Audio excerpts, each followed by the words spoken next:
I came up playing against Tavinho, and he was just a guy that I watched because he like watching him behind the plate. It was like this is like another level. So I just kind of did a deep dive into him, and I couldn't move the way he does behind the plate, and he could just do things that others don't do so well.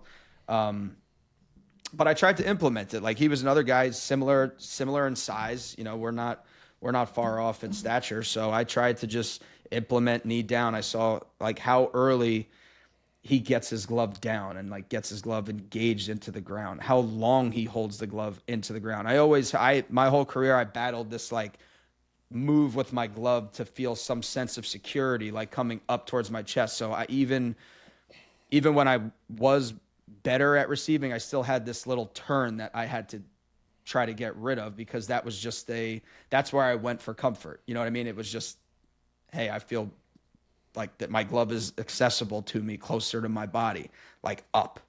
And It's a natural. I tell that to my younger guys. It's a natural thing. We want to protect ourselves, right? There's nothing natural about a ball being thrown at a human and a human just being cool with that. You know, that's it. So it's something we have to overtrain. And when we do get defense, have that defensive feeling, we're going to come to the center of our body. And minus the fact that, like, they used to teach that thumb to the chest thing a little bit. It's just the idea that, like, as something's coming at you, I'm like, oh, I got to defend myself here. Just like if I walk down the street randomly threw something at somebody, they would, come to the middle of their body and defend themselves, right? That's a tough thing to overcome for a lot of people. Yeah, that's what I see too.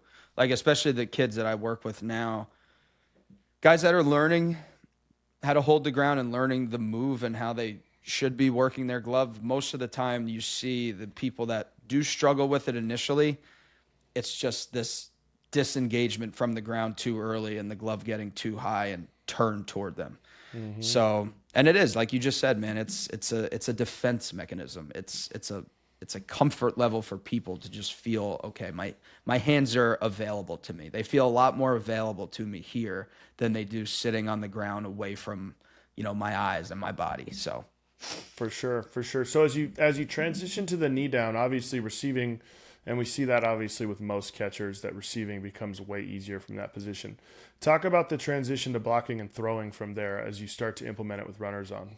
So the blocking was way easier. Like, and I say it all the time. It really depends on the guy. And I'm talking from a youth level. If I want to talk about professional catchers, you're seeing the position is more athletic now than it has ever been. Like it's no longer the guy that can't move, and you're just sticking a guy back there to catch. Like the position is supremely athletic, and they move, and like from the knee down, I say all the time, man, it's like it is so much easier.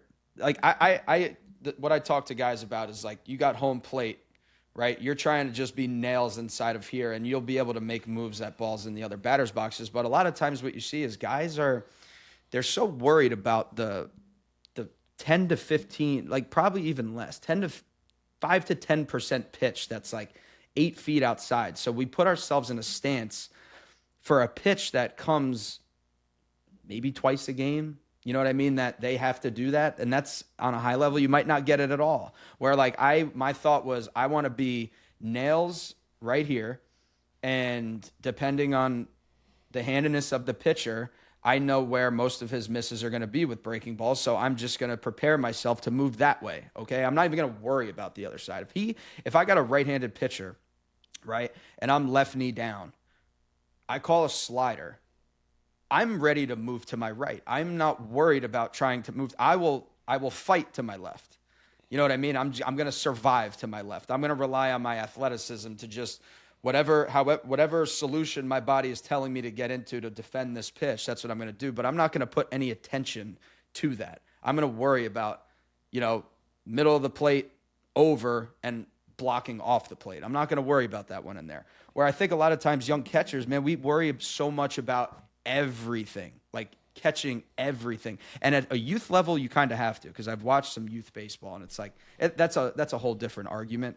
But like when you start getting to like varsity baseball and college baseball, guys on the mound have a little more feel, a little more command for some of the things that they're doing on the mound. So you can start thinking that way. You can start I don't want to say giving up something, but you're not going to put that much attention to that. You know what I mean? It's like how often do you see a right-handed pitcher spike a slider in the right-handed batter's box? For sure. No, for sure. And I think the other piece of it, and this is at all levels, but you get into that big stance where you're up in that traditional stance and that ball is in the other batter box, like your best position might be to just use your glove and try to bat it or pick it anyways. And now when we get to a knee down, I have such a better connection to the ground. Like, I mean, guys, like I've seen my catchers over the last like 3-4 years putting more guys in one knee stance that when they go to pick a ball, they freaking pick it. Because they're connected to the ground. Mm-hmm. We have more of an aggressive move to receive anyways. So we're already in that good like infielder idea of working into out and through this ball. So now when they get that ball, they can reach. I mean, how many kids you see big up in the stance, and the minute they reach like a foot, their whole body falls to the ground. Yeah, they're falling forward. So I think that we, especially at the youth level, have to really embrace the use of their hands. Have to embrace the use of their hands.